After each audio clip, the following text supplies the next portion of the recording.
ইতিহাস থেকে জানা যায় মানবজাতির অস্তিত্বের পূর্বে আরও দুটি জাতির অস্তিত্ব হয়। এর একটি হচ্ছে জিন এবং অপরটি হচ্ছে হিন ও বিন।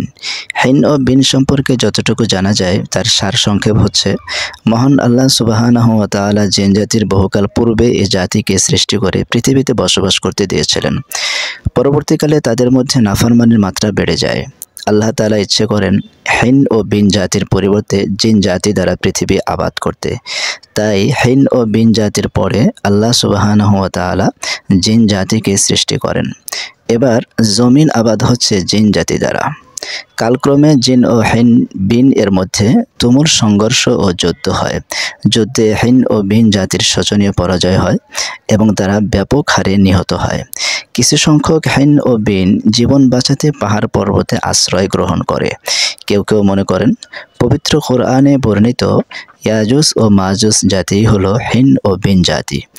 জিন জাতির পর মানুষ সৃষ্টি করা হলে এরা পাহাড় পর্বত থেকে বেরিয়ে আসে এবং মানুষের উপরে জুলুম ও অত্যাচার শুরু করে।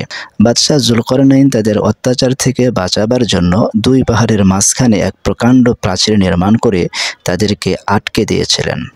বাদশাহ জুলকারনাইনের প্রাচীর নির্মাণের কথা পবিত্র কোরআনের সূরা কাহফে বর্ণিত হয়েছে।